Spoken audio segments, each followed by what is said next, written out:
L'Indonésie, avec plus de 13 000 îles, c'est le plus grand archipel du monde.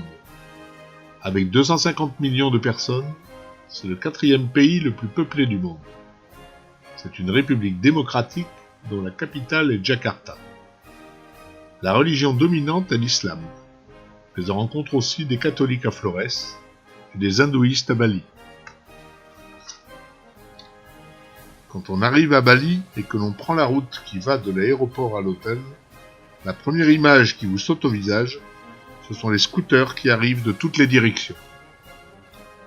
Mais Bali, c'est surtout des temples majestueux, des rizières sublimes, des fonds sous-marins exceptionnels,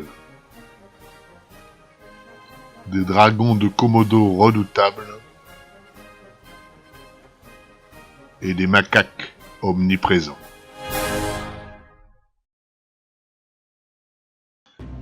Notre première étape indonésienne est Puriayu, située à Canggu, au sud de Bali. Une chambre dans une habitation traditionnelle balinaise qui, bien sûr, possède ses propres temples.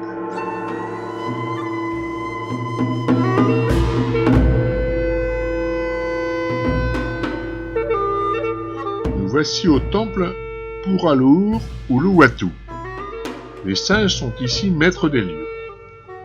Les scientifiques du monde entier viennent les observer car ils ont une particularité. Ils font du troc. Ils vous volent des affaires personnelles, lunettes, appareils photo, et ne vous les rendent qu'en échange de nourriture. Il faut être extrêmement vigilant. Et maintenant, place au Ketchak, la danse des singes. Émettant les sifflements d'une armée de singes, les danseurs apparaissent et s'agitent en cadence.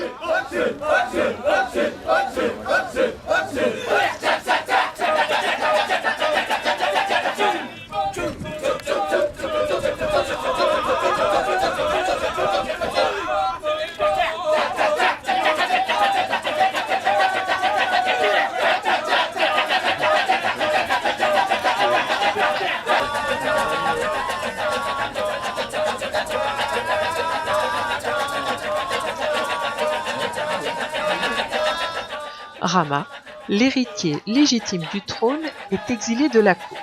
Il s'envale du palais de son père vers la forêt, en compagnie de son épouse Sita et de son frère Laksamana.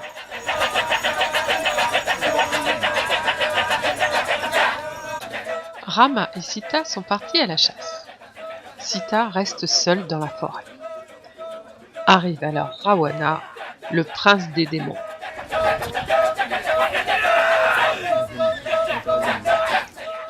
C'est clair, il n'a pas de bonnes intentions.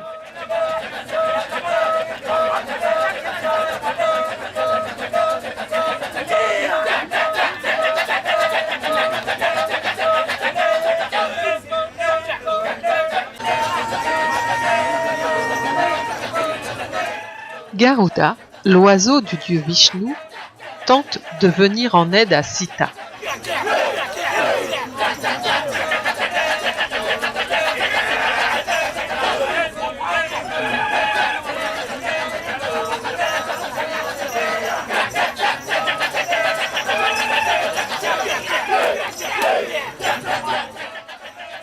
Mais Rawana est le plus fort.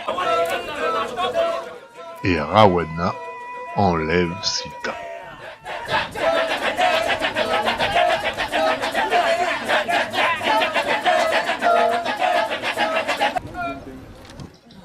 Intervient alors Hanuman, le chef des singes.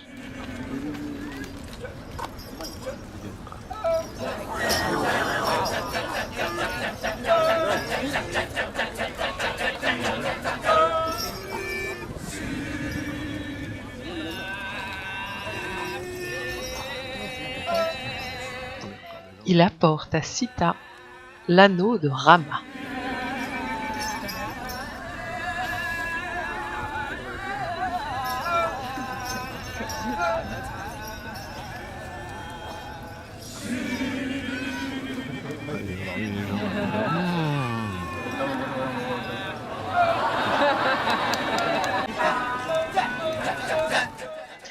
Apparaît alors Meghanada, le démon.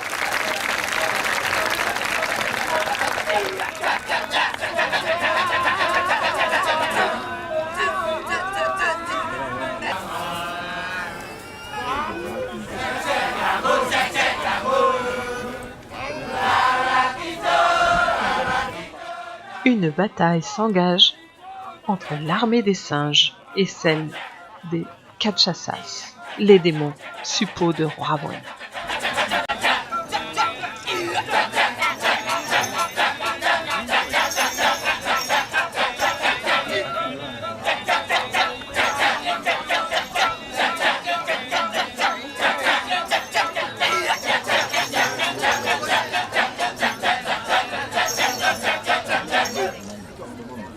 Kita tuas naladir. Raja Sukuribu. Valen. Ayo, begitu tunaning pariat.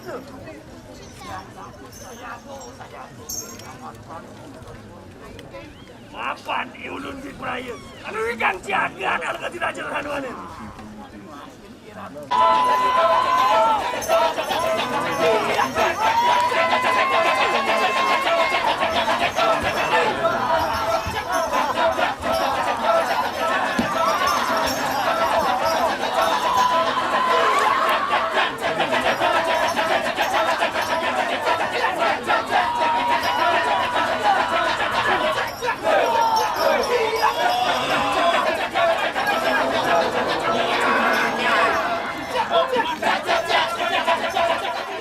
Ravana est vaincu par Hanuman, le chef des singes.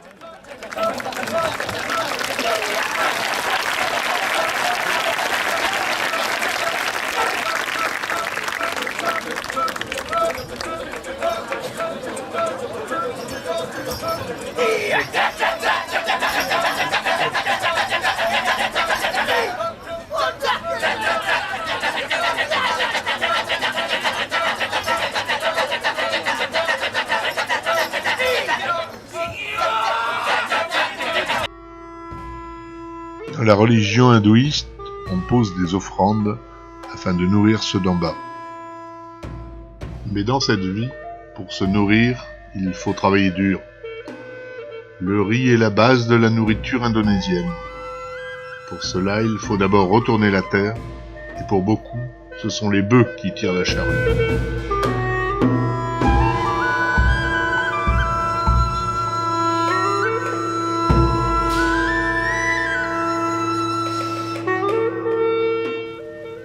Certains sont mécanisés, c'est un peu moins pénible.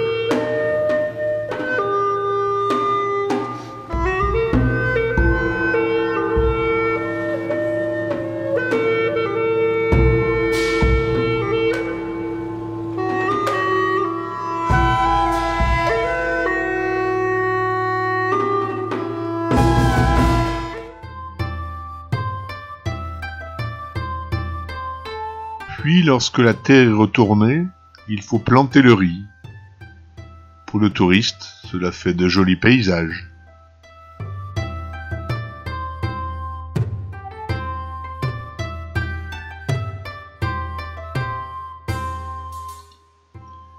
Troisième producteur et consommateur de riz au monde, l'Indonésie importe 1 million de tonnes de riz par an pour sa propre consommation.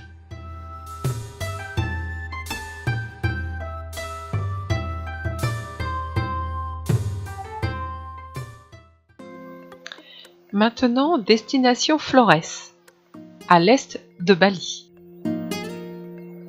Nous arrivons au magnifique port de Labuan Bajo.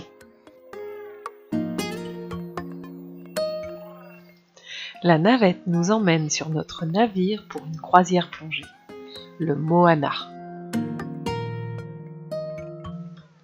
Un voilier en teck de construction classique indonésienne de 30 mètres de long pour 6,50 mètres de large, prévu pour 10 passagers.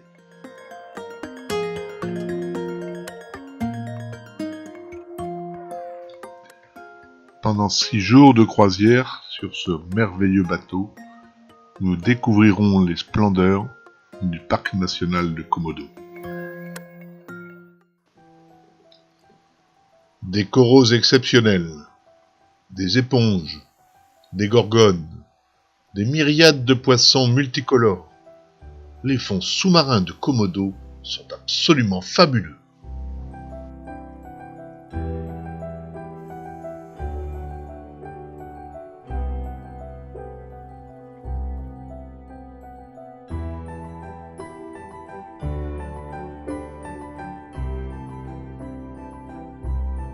Alors qu'un ange empereur va se cacher dans les gorgones, un baliste titan nous rend visite.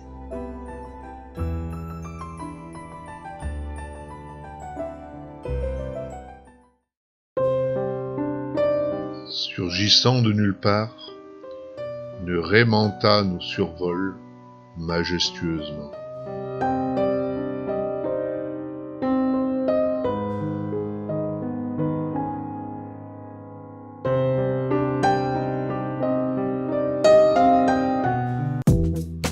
Dissimulés dans leur anémone, les poissons clowns jouent à cache-cache avec le plongeur.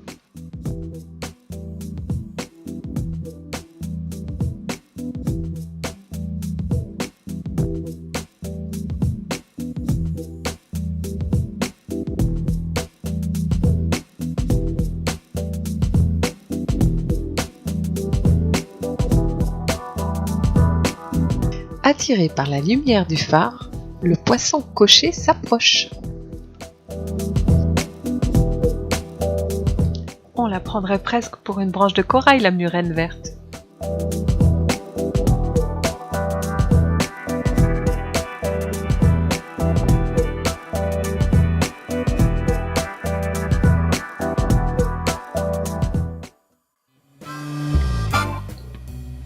Dissimulé par le corail cerf, le poisson-lion guette sa proie.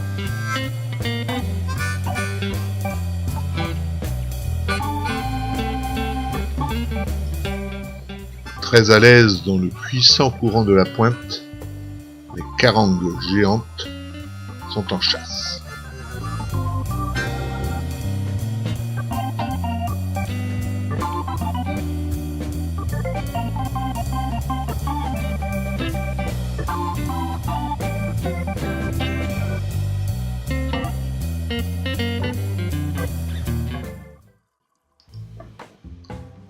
Là, je crois que j'ai vraiment un ticket. Cette raie aigle léopard exécute pour moi une véritable danse d'amour.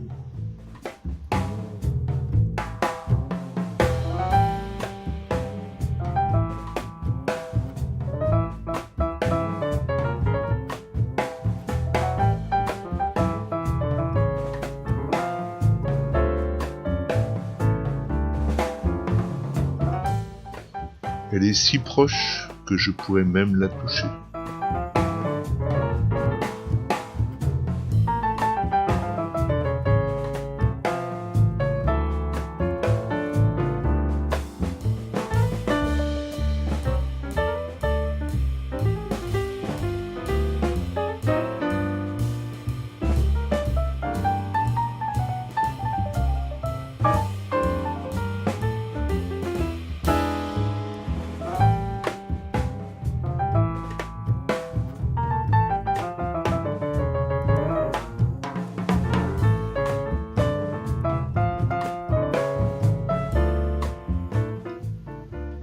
N'est-elle pas à croquer avec sa bouche sensuelle ?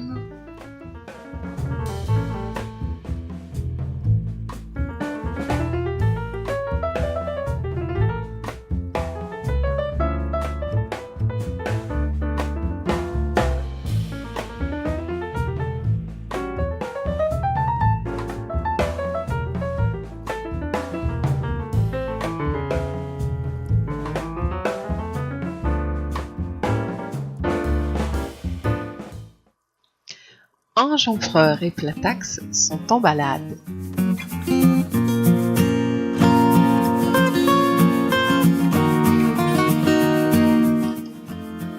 Fidèle à son habitude, le perroquet bleu mange du corail.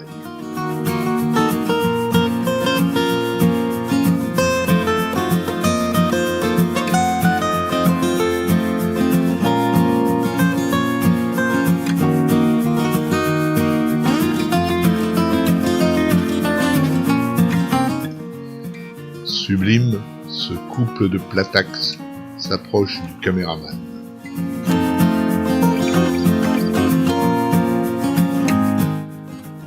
Réunion de famille chez les Gattrin.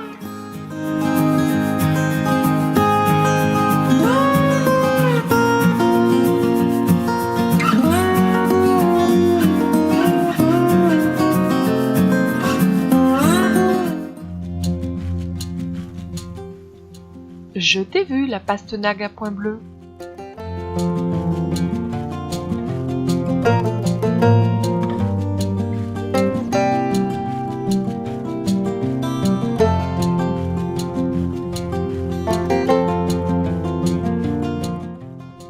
Un vrai poisson de dessin animé, ce Diodon. Et en plus, il y en a de plusieurs couleurs.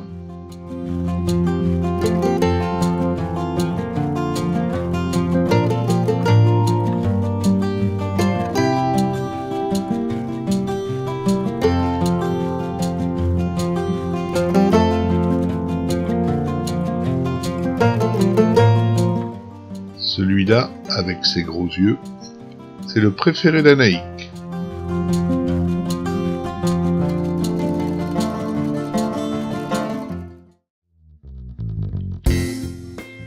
Toi, le grogneur, on a toujours l'impression que tu fais la tête.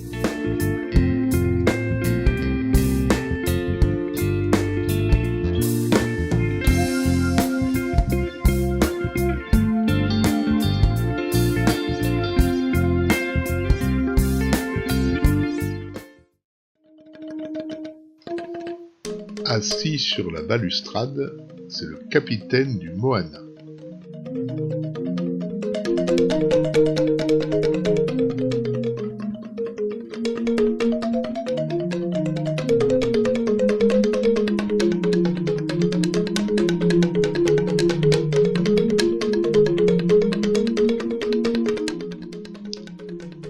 Petite excursion à terre au coucher du soleil dans le parc de Komodo.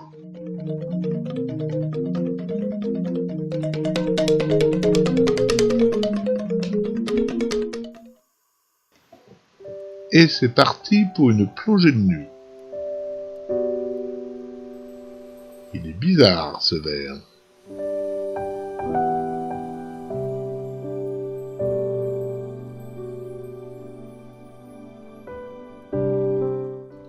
Un enfant aurait-il oublié sa peluche ?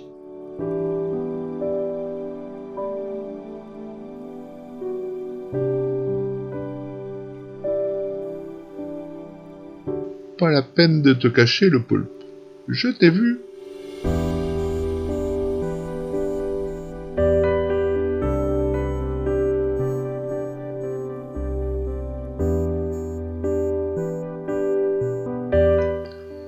La nuit, le Bernard l'ermite en profite pour aller se nourrir.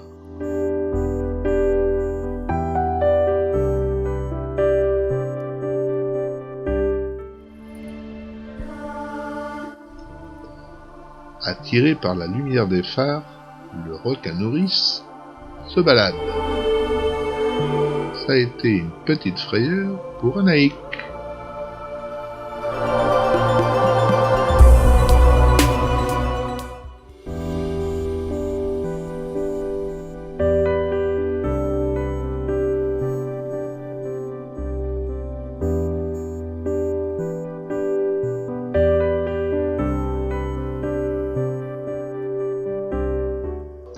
N'est-il pas splendide, ce poisson-lion ?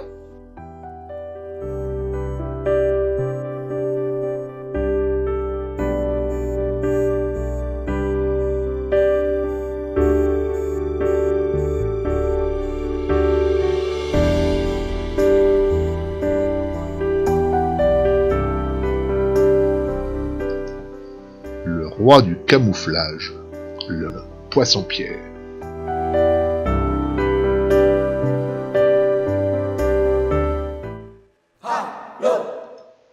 Il est temps de quitter le Moana pour aller à terre. Nous allons voir les redoutables dragons de Komodo.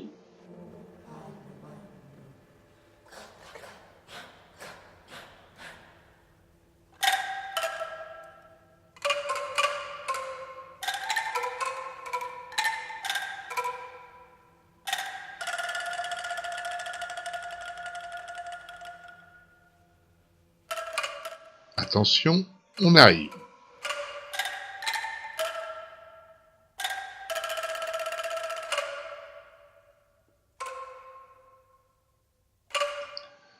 Nous voici à Rinka Island, l'une des îles où l'on peut voir le dragon de Komodo, à peu près en sécurité.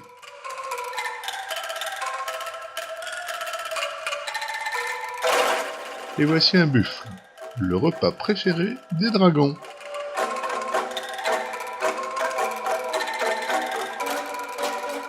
Celui-ci préfère regarder le paysage.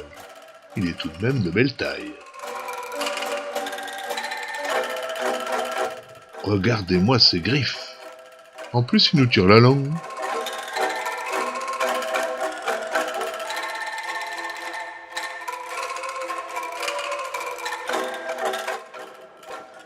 Il a quand même une grande bouche.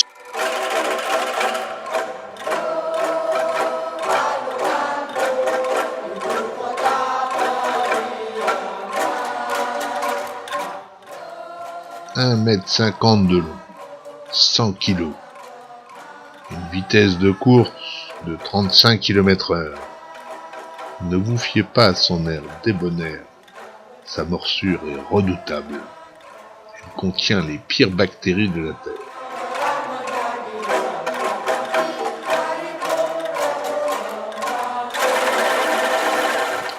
Ça, c'est son nid.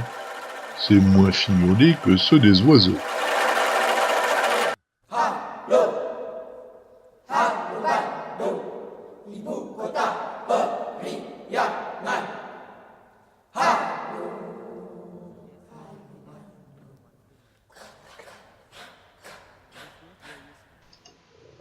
Personne n'a été mordu.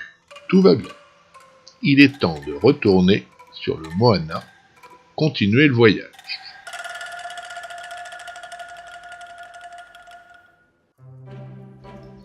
Retour vers les coraux et les myriades de poissons.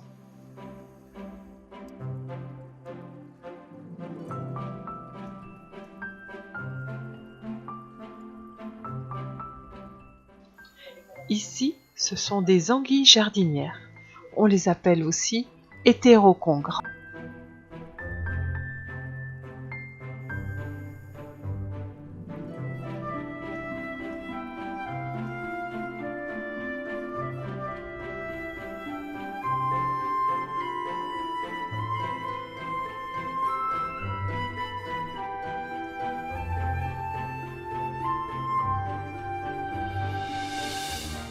Bonjour, jolie murène.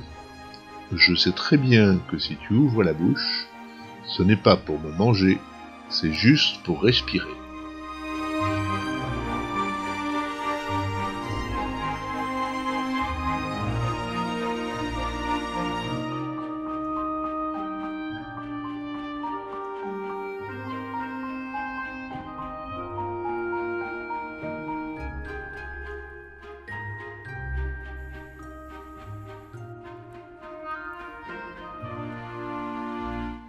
Les poissons papillons n'ont pas l'air effrayés, ils passent juste à côté.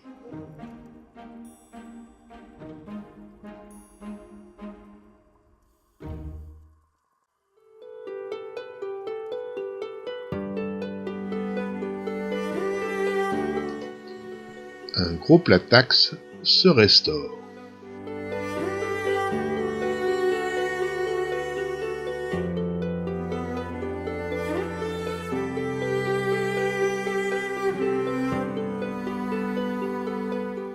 Une comatule s'accroche à la gorgone pour lutter contre le courant.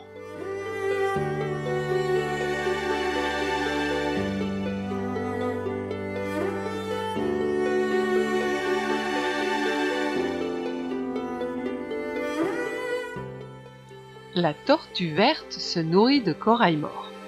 Autrement dit, elle fait le ménage.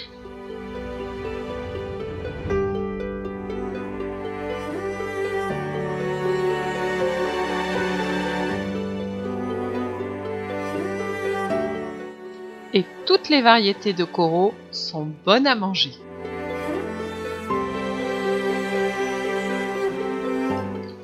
Ensuite, une bonne sieste bien cachée.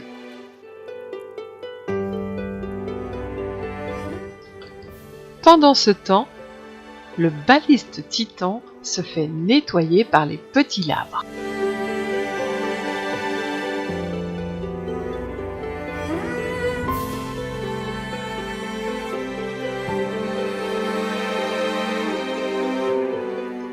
La carangue bleue, elle, n'est pas rassasiée. Et de nouveau, une géante nous gratifie de sa visite.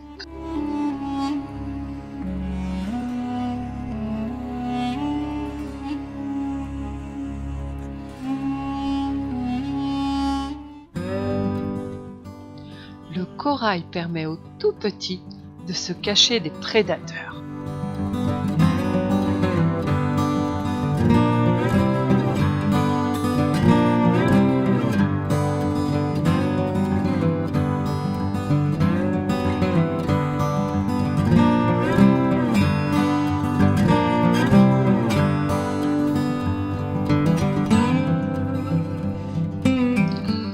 Et tous les coraux sont bons, même les roses.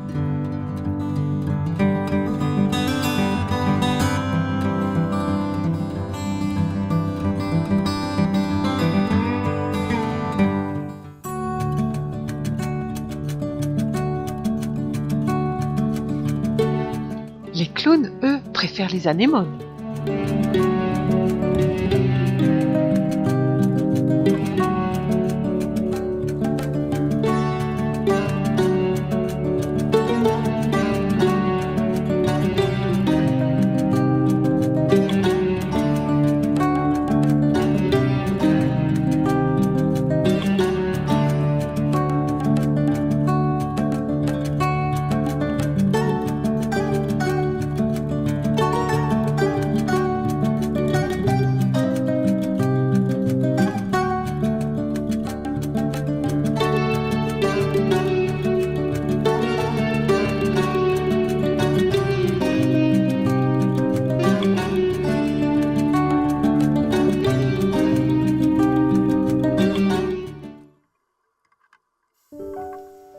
Il faut un œil de lynx pour apercevoir les crevettes.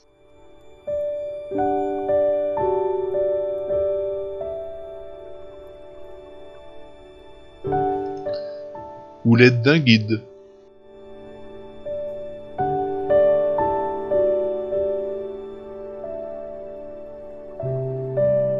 Et le poisson-feuille, le voyez-vous?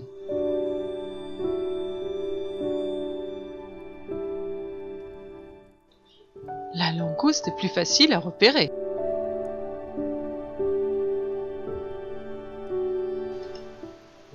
Phénomène très rare, une éponge qui fume. C'est sa façon à elle de se reproduire.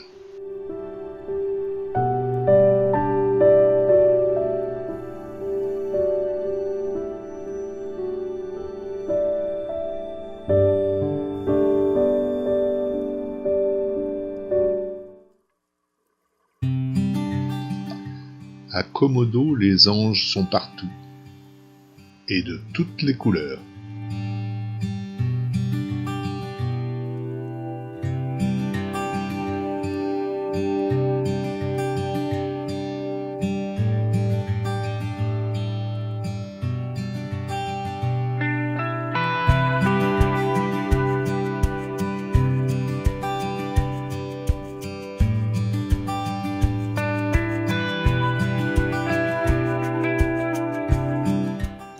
Une sèche tente de se cacher.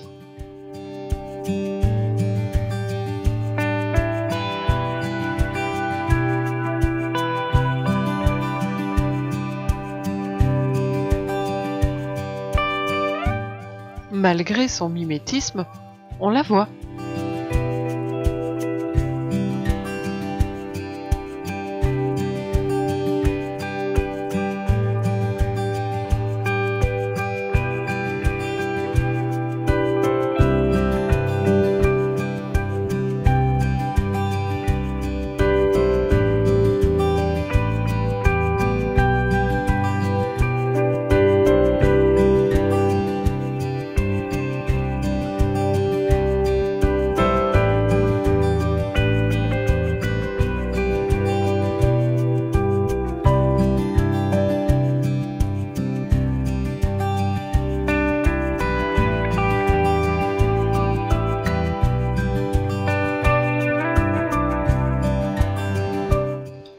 Ce poisson bizarre a un drôle de nom.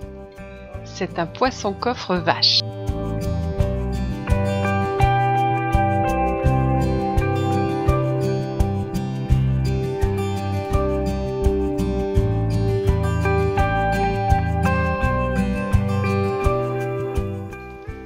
Et là, un très beau Napoléon. J'adore.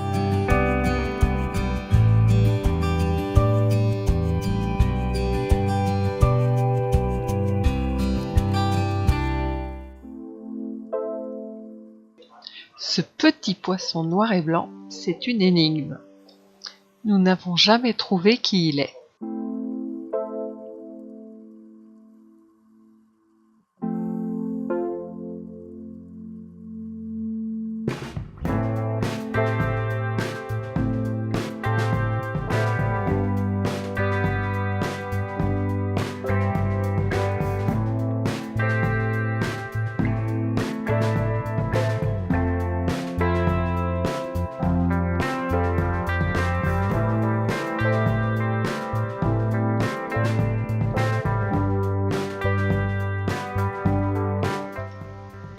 Un grogneur en pleine séance de nettoyage.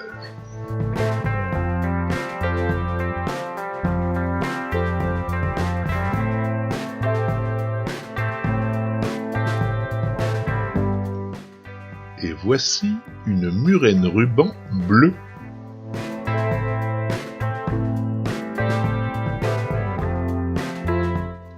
Tu es rigolote avec tes petites plumes sur le nez.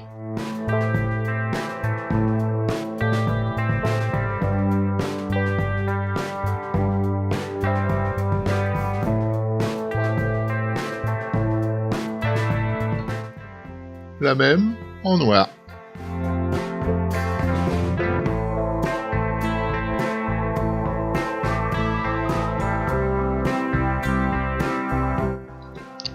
Encore un qui se fait nettoyer.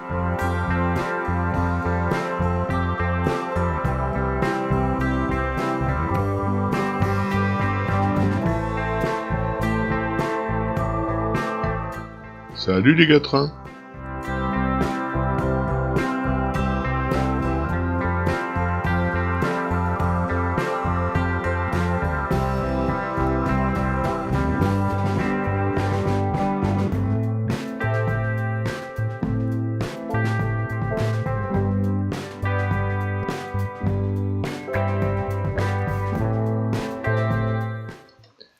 Et voilà d'énormes perroquets à bosse.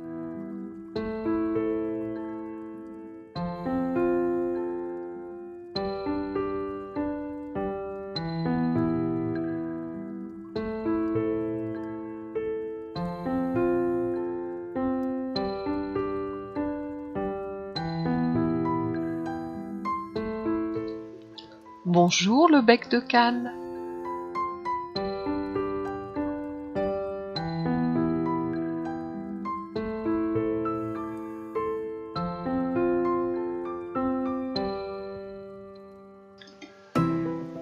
Toi, je te reconnais.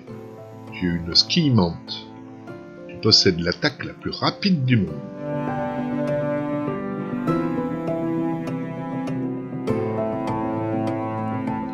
La danse des poissons-couteaux. On pourrait presque dire la danse des sabres.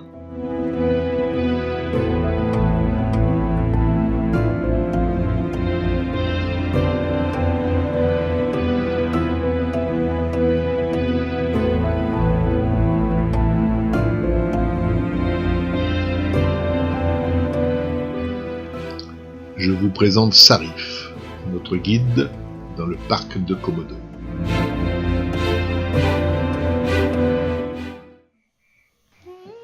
Alors que le soleil se couche sur le parc de Komodo, nous allons assister au ballet des chauves-souris.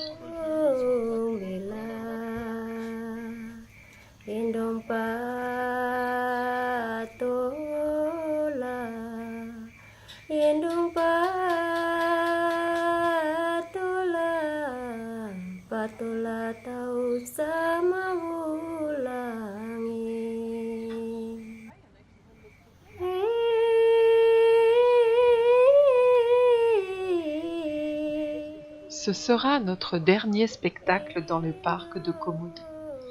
Il est temps de quitter Moana et de revenir sur la terre ferme.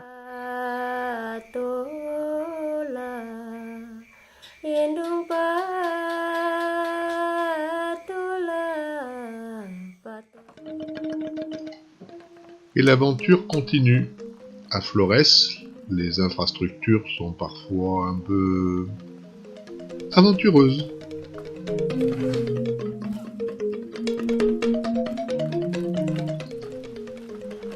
Mais ça passe, et avec le sourire.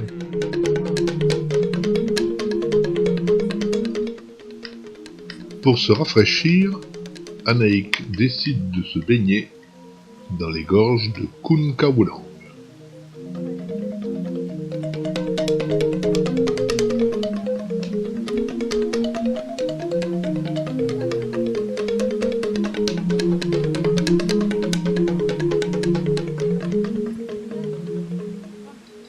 Si vous avez l'audace d'aller jusqu'au bout, vous verrez comme moi une magnifique cascade.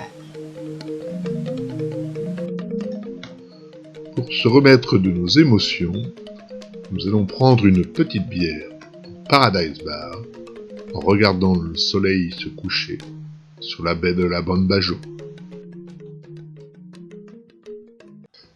2 heures de marche de nuit nous amènent au sommet du mont Batour où nous pouvons assister au lever du soleil. Un spectacle grandiose.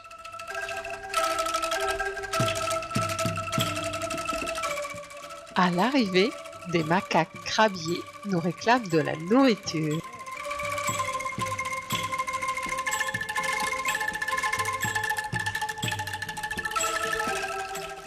Pour se reposer d'une randonnée, rien de tel que la visite d'un temple, ici, pour Batour.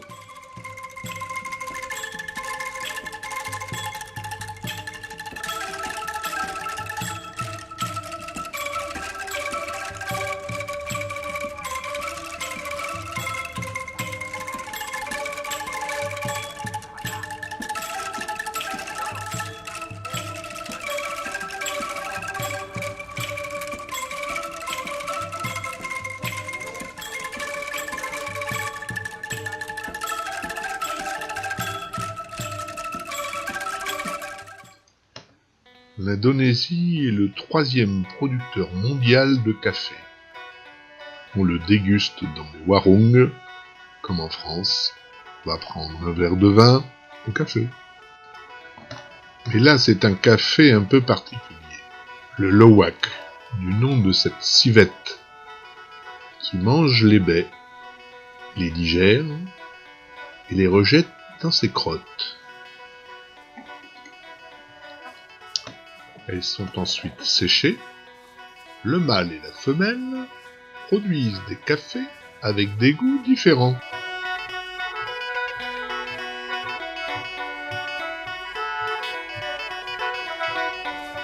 Elles sont ensuite torréfiées de manière à conserver leurs arômes complexes.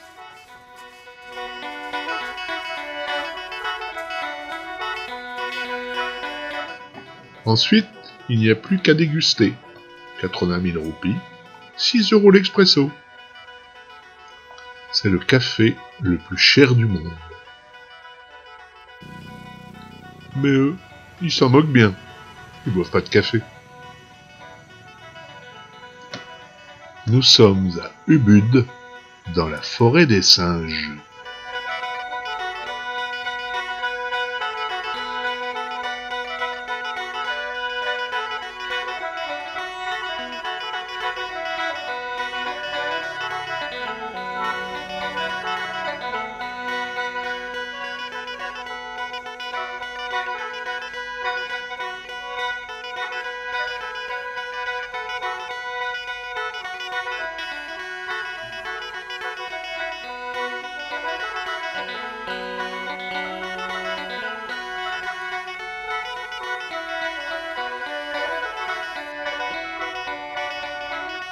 Les macaques adorent les offrandes.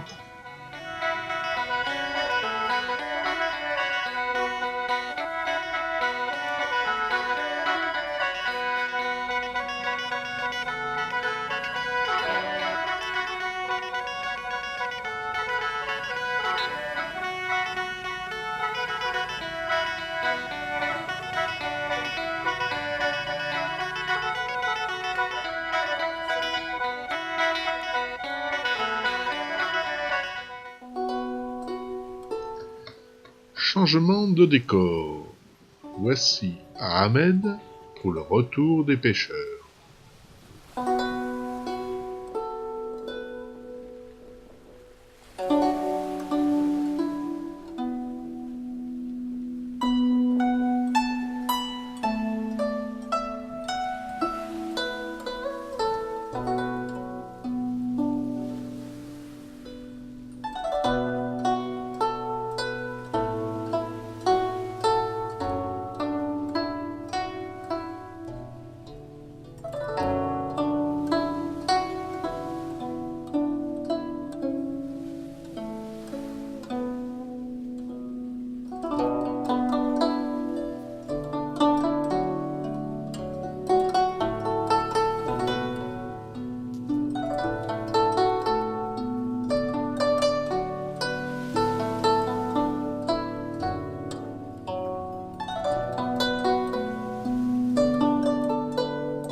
Et maintenant, une plongée mythique. L'USS Liberty, un cargo coulé en 1942 par un sous-marin japonais.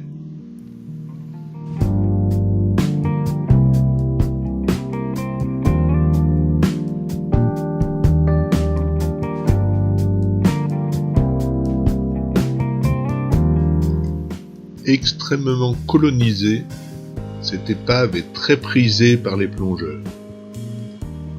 Au départ de la plage, une centaine de palmipèdes se donnaient rendez-vous pour aller le visiter.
Ce joli poisson-feuille violet est le gardien de l'épave.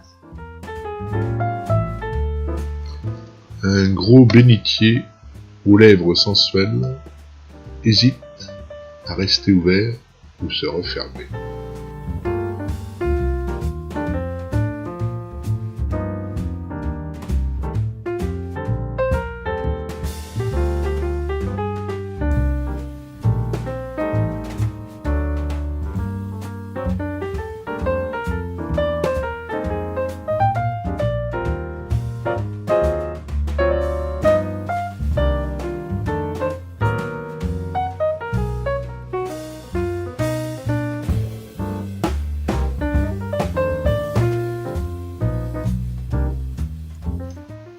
Notre guide, expert dans l'art de fabriquer des bulles, joue avec les huîtres.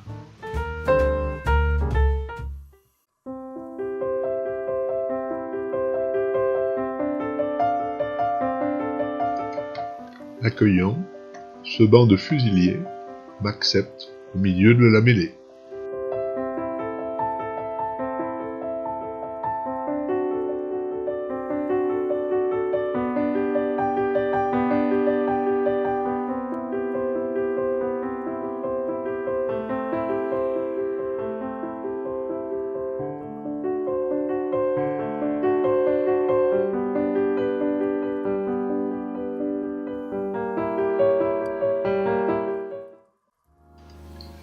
Le jeu consiste à trouver la skille.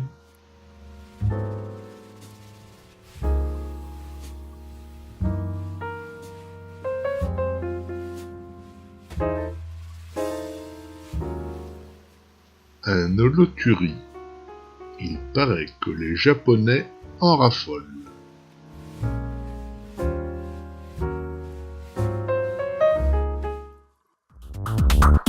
Les maquereaux à grande bouche sont en plein festin.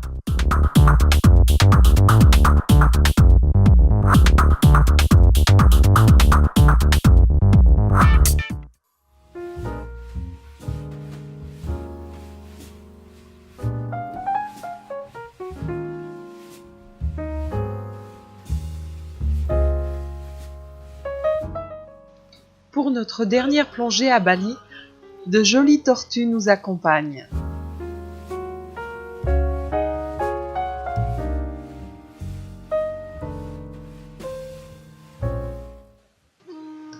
Petite balade dans les jardins d'eau de Tirtaganga.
Au détour d'une route, nous décidons d'aller jouer les Tarzans.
Dans le temple de Goalawa, la chauve-souris est reine.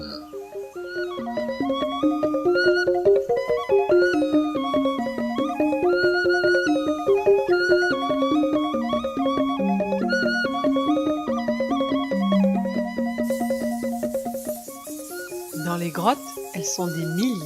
et ça se chamaille.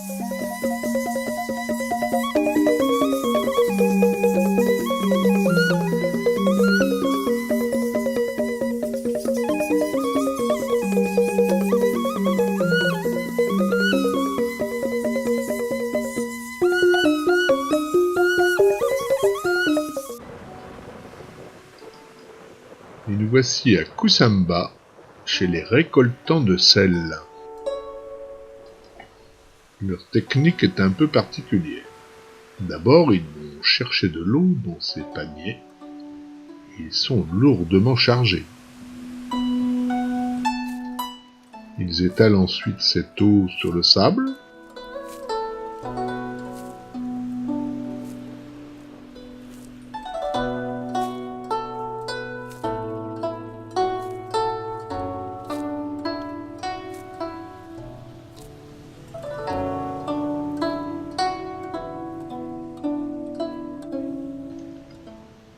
Puis ils prélèvent la première couche, fortement chargée en sel. Le sable récolté est déposé dans de grands bacs. On y ajoute de l'eau de mer qui passe dans le sable gorgé de sel. Cette eau saturée en sel passe ensuite par un système de bacs d'évaporation.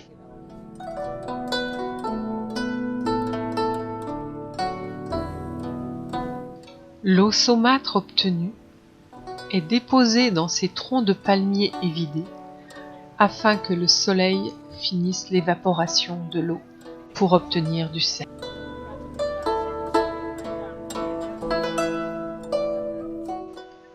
Place maintenant au sport national, le cerf-volant.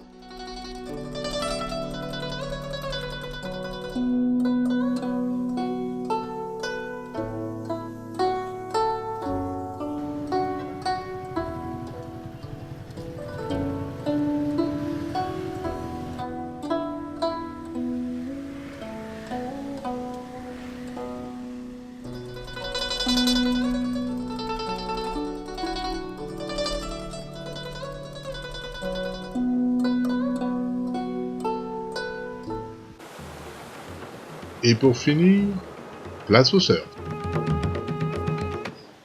Bali est un spot extrêmement réputé pour ce sport, et cette bien jolie surfeuse serait certainement de l'appétit du dragon de Komodo.